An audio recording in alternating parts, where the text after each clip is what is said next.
I see world on fire. I see fire burning the source. This is the Triumph Tiger 900 Rally Pro, the more adventure-oriented sibling of the 900 GT Pro that we reviewed recently. Shadows dancing on the walls. Now, the new Tiger 900 models have received multiple changes over their previous iterations, and the Rally Pro in particular is supposed to be an all-rounder with capabilities to handle tarmac and off-road equally well. It's time to go.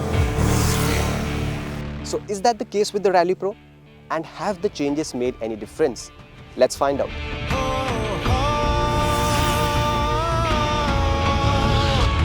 It's time to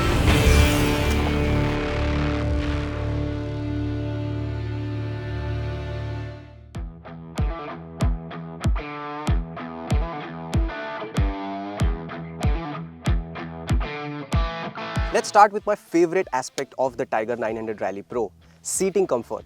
Now with the new model, Triumph has made changes to its seat by making it flatter and adding more cushion to it, with the intention to make it an already comfortable motorcycle even more luxurious.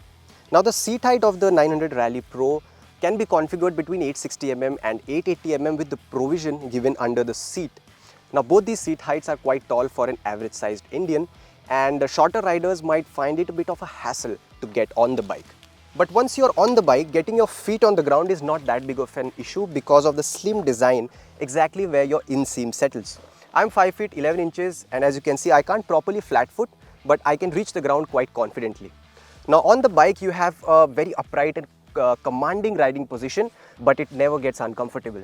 But the best part is the seat, which has enough space to accommodate even the heftiest of individuals, and the cushioning is adequate enough to keep you pampered all day long.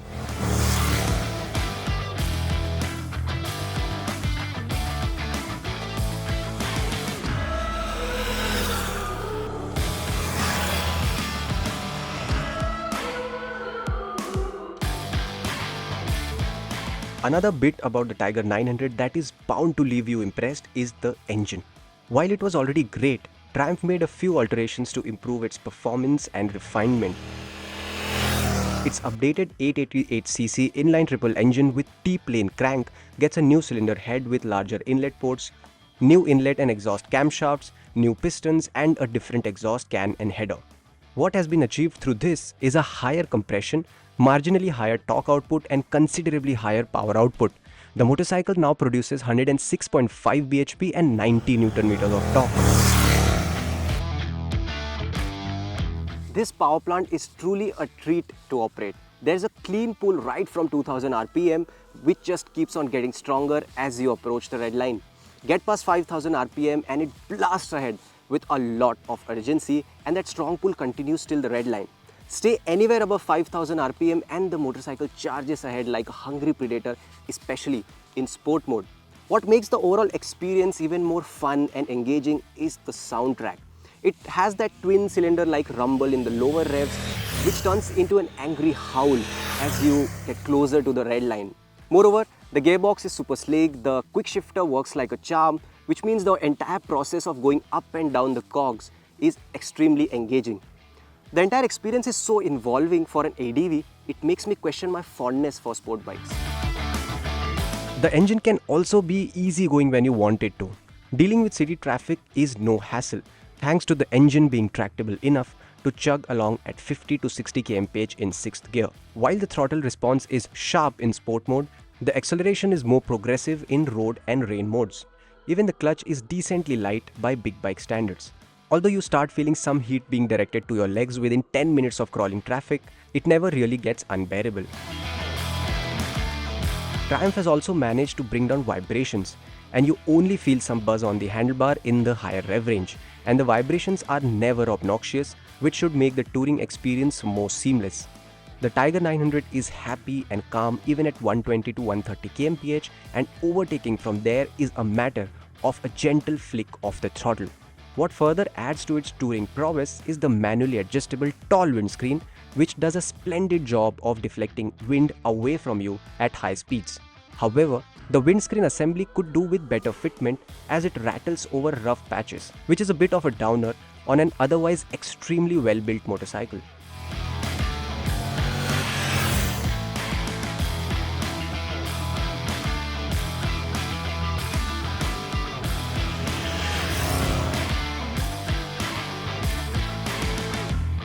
The 900 Rally Pro continues to impress even in the handling department, especially at slow speeds.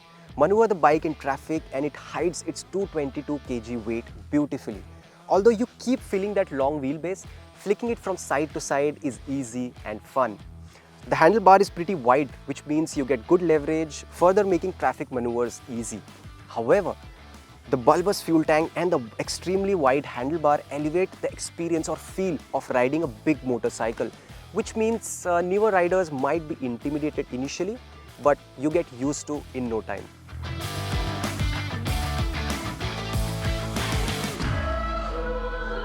Around corners, the bike demands you to put some effort to initiate the turn, which is acceptable from a tall and long motorcycle. But once it is leaned over, the 900 Rally Pro feels rock solid and holds its line accurately. It might feel big and lazy around tight hairpins at slow speeds, but long sweeping corners is where the bike truly shines. Adding further confidence to ride the motorcycle aggressively on the highway and in the twisties are the extremely potent brakes. The front offers tremendous bite, but it comes in a progressive manner, which means you are never taken by surprise. The long travel Showa suspension setup does a good job of absorbing undulations on the road. In factory setting, it feels a little firm but settled. You keep feeling all the surface imperfections, but the bike doesn't keep tossing you around. Neither does it send harsh jolts. I tried tuning the suspension to be firmer while riding spiritedly, and the difference in handling became evident, with the bike feeling more taut and stable around corners.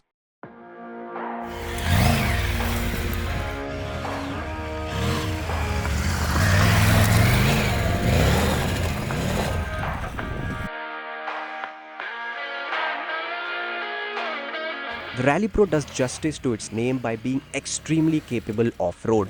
The 21-inch front wheel and long travel suspension handle roughest of terrain with such ease as if the bike is laughing it all off. With the right setting, the suspension doesn't bottom out easily and landing big jumps doesn't upset the bike whatsoever. Even sliding the tail out doesn't scare you off, which is mainly down to the long wheelbase and the heft of the bike. Getting out of tricky situations is easy due to punchy low end torque. In off-road and off-road pro mode, the throttle response feels way too alert, which might not be suitable for beginner or intermediate level off-road riders. The Tiger 900 is ergonomically sorted even off-road, and standing up and riding feels natural. You don't need to bend down too much to reach the handlebar, and grabbing the bike with your legs is quite easy because of the slim design of the midsection of the bike. It's also a well-balanced machine, and making your way through tight and technical trails is confidence-inspiring. However, it feels a little top-heavy at times, and the length of the bike always comes in the way while you're taking tight turns.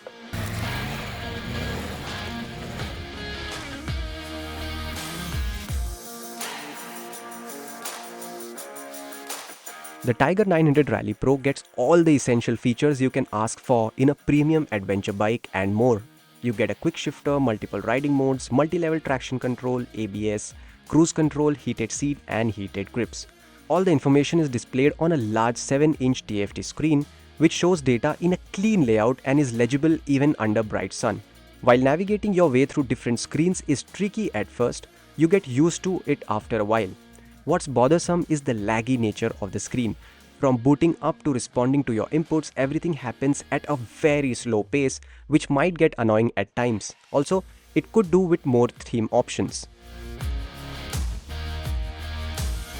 Even the traction control system could do with more finesse. In sport mode, TC intervenes on detecting even minor slip and takes noticeable amount of time to send power back to the rear wheel, which hampers the riding experience to some extent. That said, the thoughtful elements that are worth appreciating is the easy adjustment provision for windscreen, the facility to adjust the seat height from 860mm to 880mm, and the slot to store your smartphone under the pillion seat while charging it.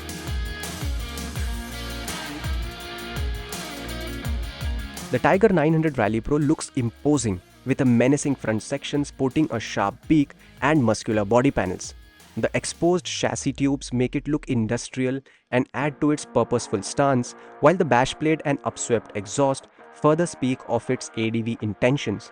While the Road Bias GT Pro is too compact for its class, the Rally Pro appears properly sizable with its long travel suspension and 21-inch front wheel. Typical of Triumph, the build quality is top-notch and the fit and finish evoke admiration. It's only the windscreen which, while riding the bike on rough roads or off-road, keeps shaking and rattling, thereby taking away from the premium feel to some extent.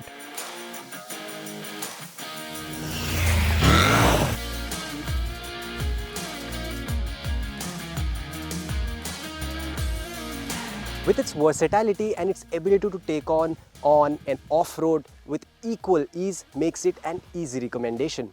Three things that really stood out for me are the comfort, engine performance and handling.